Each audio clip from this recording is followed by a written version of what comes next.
Hi అండి అందరికీ.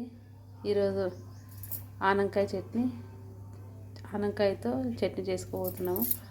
First బాండ్లు పెట్టుకొని ఆయిల్ వేసుకున్నాము. పోపు గింజలు, జీలకర్ర, పచ్చిమిర్చి వేసి ఇలా వేగనివ్వాలి.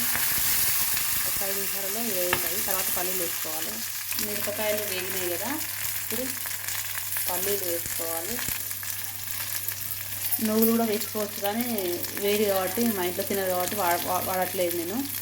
నువ్వులు కూడా వేస్తే బాగుంటుంది టేస్ట్.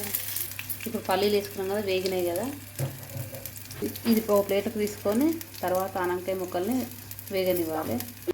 ఇప్పుడు ప్లేట్లోకి తీసుకున్నాం కదా, ఇది మళ్ళీ కొంచెం ఆయిల్ వేసేసుకొని ఈ ఆనపకాయ ముక్కలు కట్ చేసుకున్నాం కదా, ఇది వేగనివ్వాలి కొంచెము. ఈ ఆనపకాయ ముక్కలు వేసాం కదా నూనెలో, ఇది కొంచెం బాగా ఉడకనివ్వాలి.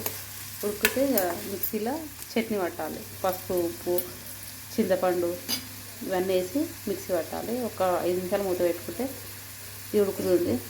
చింతపండు నానబెట్టుకోవాలి. ఆనపకాయ చట్నీకి కొంచెం చింతపండు నానబెట్టుకున్నాను. ఇలా మూత పెట్టేసుకున్నాం కదా, ఇంకా కొంచెం ఒక 5 నిమిషాలు వేగనివ్వాలి. మూత పెట్టేసుకోవాలి. 5 నిమిషాలు ఉడుకుతుంది. ముక్కలు ఉడికినాయి. ఒక ప్లేట్లోకి తీసుకుంటున్నాం. ఇందాక అన్నీ వేయించుకున్నాం కదా, అవన్నీ మిక్సీలో వేసుకోవాలి. మిరపకాయలు, పల్లీలు, జీలకర్ర, చింతపండు ఇవన్నీ వేసేసి కొద్దిగా పసుపు, కొద్దిగా ఉప్పు సరిపడినంత, కొద్దిగా చక్కెర, ఈ ఆనపకాయ ముక్కల్ని లాస్ట్కి ఇట్లా జస్ట్ ఇట్లా తిప్పినట్టు ఉండాలి. ఎందుకంటే మనకు పంటికి ఆనాలి కాబట్టి లాస్ట్కి ఇట్లా జస్ట్ తిప్పినట్టు తిప్పాలి. మిక్సీ పట్టినాక ఇలా అయింది.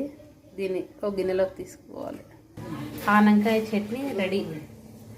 చూడండి, ఇట్లా ముక్కలు ఎట్లా ఉందో చూడండి. ఇట్లా ముక్కలు ఆనపకాయ chutney ready. Thank you for watching.